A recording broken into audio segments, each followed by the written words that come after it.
Will Lockwood from ComputerTalk, welcoming you back for part 2 of our Roundtable conversation, where we'll talk about the challenges pharmacies face finding enough time in the day, a problem that's only becoming more acute as services such as vaccinations and point-of-care testing expand. But I think this gets to another topic, hearing Ann talk about all of these different things pharmacies can do around services and the big opportunities. Marsha, it feels like time has always been at a premium in the pharmacy, and it's only more so now. You're talking about everybody's fully booked. There's demand for on-call pharmacies to come in, pharmacists to come in, excuse me. So, you got to keep filling prescriptions, right? You got to start providing these services. You want to take advantage of the opportunity to build on the services and to build on patient and consumer familiarity with pharmacy as a place to access services. So what are some of the things that are going to help pharmacies carve out time, reapportion time, apply their time most efficiently? Yeah, and I'm going to ask Bruce to comment on this after, because of his extensive experience visiting different pharmacies across the country, because I'm sure he's seen some very interesting ways that this can be managed that I may not address.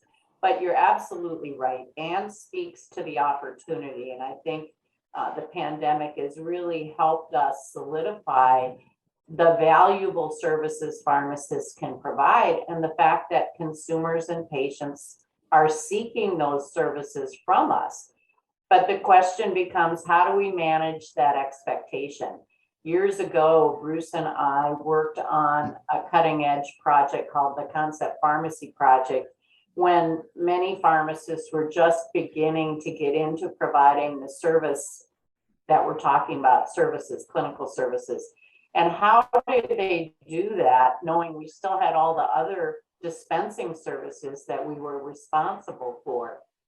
And one of the things we emphasized at that time was really developing a medical model, looking at appointment-based services.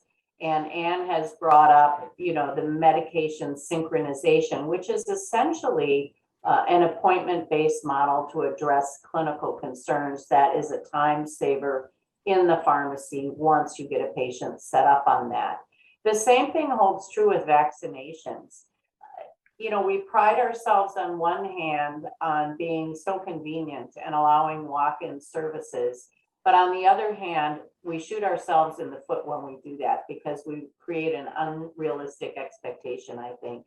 And what we're learning now with the continued increase in approval for the age groups who are getting vaccinated and for the boosters is that we just can't accommodate that walk-in demand. We have to go back to creating these scheduling systems and creating the expectation that you need to do that. Otherwise, the rest of the work is not going to get done. And I could provide countless examples. I was vaccinating last night as an example, and I had to turn down at least 10 people who wanted to walk in, and we had no available slots.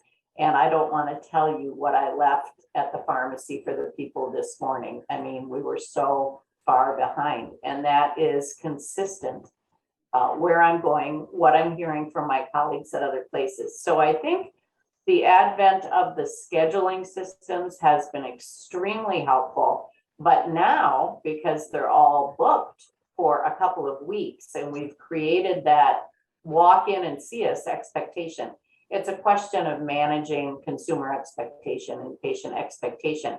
I'd love to hear from Bruce and Anne.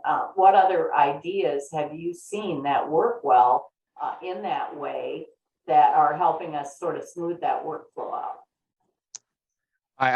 I'll jump in with the big psychological breakthrough that COVID has provided is exactly this appointment stuff. So the notion that you came in and you got one and then you needed to come back and get another. I was blown away by the creativity of, I visited Del Pietro's pharmacy in Pennsylvania back in May, I think it was. And, he showed me his room where they had created the spreadsheets and were tracking the people who got their first dose. And then they had, a technician sending text messages to people saying, hey, it's time to come in and get your second dose. The 2 points being is that the notion of making an appointment to go to the pharmacy was put front and center in a manner that people could comprehend and understand. But the second thing is just the determination and the creativity with which people have figured out how to do this. People, I mean, the pharmacy owners. Again, in my particular case, it's been independent pharmacy owners. But the word that comes to mind is grit. The notion is that we'll find a way, we'll figure it out. And I just wrote a blog post yesterday on this theme of the two techs, the technology and the technician, that have come to the forefront of making modern pharmacy possible. And the real point is that the role of the pharmacy technician has been enlarged exponentially. They're no longer delegated to, faces hid behind computers, and they're taking a front patient approach. They're filling out the forms, they're making the phone calls and scheduling the appointments.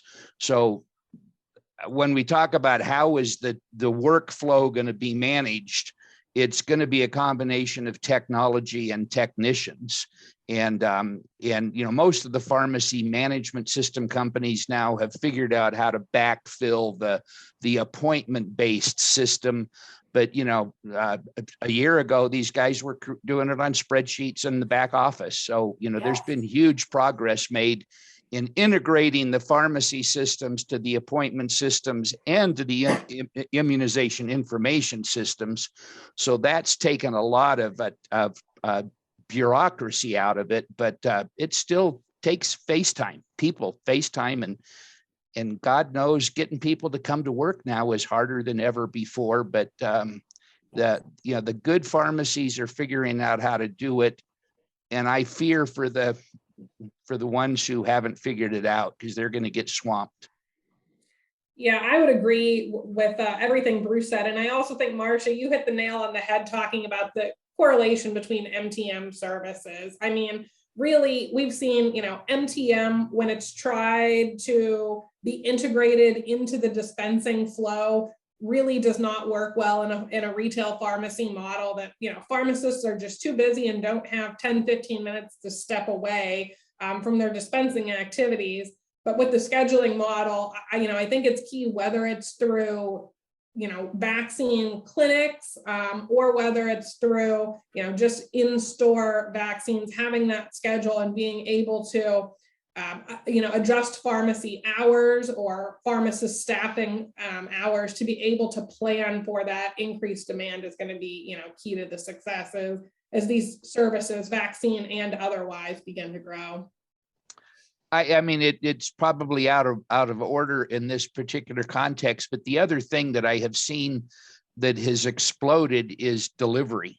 So the adoption of delivery by the chain pharmacies as a result of this is a landscape change as well. And, from my particular standpoint, that's always been one of the competitive advantages of the independent was delivery, but it's becoming ubiquitous. Everybody delivers. Walmart's delivering a gallon of milk. So it's just fascinating what's going on with home delivery. Well, and I think we're also seeing kind of a divergence in pharmacists between, maybe the central fill, which is historically just dispensing activities, and the retail patient-facing pharmacists getting into more the service offerings. And I would expect to continue to see that divide, maybe grow in the future as well.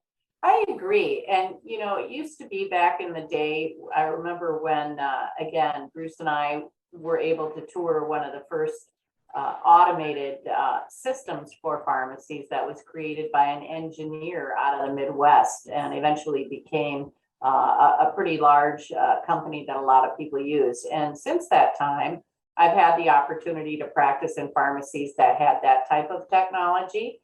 I also hate to say I can age myself, and my colleagues kind of get a chuckle out of this, that I remember meeting and working with Kirby Lester. If you know Mr. Lester, he's the one that created the Kirby Lester counting machine, right? And we still use those widely. And besides the automated technology and so forth, and the robotic systems, I now have finally had the opportunity to practice in an environment that's using central fill. So it feels really good to have watched a lot of these technologies come into play during my pharmacy lifetime, and then to actually be able to practice and see how each of them makes such a huge difference. And it does not have to be rocket science, but understanding how those automated workflows can really assist in keeping those bottlenecks from happening is really important. As an example, there have been a couple of places where I've been where the counting machine technology has not been functional, and they're just too busy, and for whatever reason they haven't replaced those, and it's a killer. It's just a killer. And just that simple technology, how much that helps you manage, again, the process and patient expectations. So I think, I think we're going to start seeing a resurgence in central fill because the demand is there for so many other things that we need to do. And we can't instantaneously hire more people to do it. Bruce, you're spot on. I mean, there's still a shortage of workers in almost every environment that I've been at. It's difficult. And so you've got to rely on this technology. But I think you're absolutely right. Technology and technicians.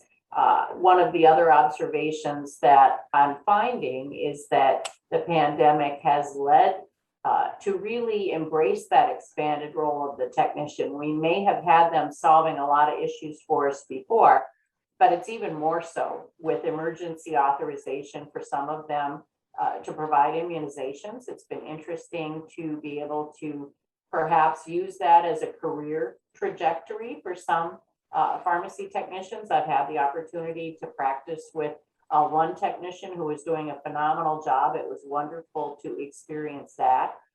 They are also being able to be proxies for the pharmacists, checking the PMP systems.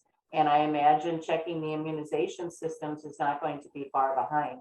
And so I really do see this elevation of the technician role that Bruce has referred to. And I'm hopeful we're going to see, pay scales and other things recognize that, because they, it's just like a medical assistant in a physician's office. I mean, we cannot function without our pharmacist technicians, and they are not cashiers. That concludes part 2 of our roundtable conversation. Be sure to join us for part 3, and if you have not had a chance yet, check out part 1.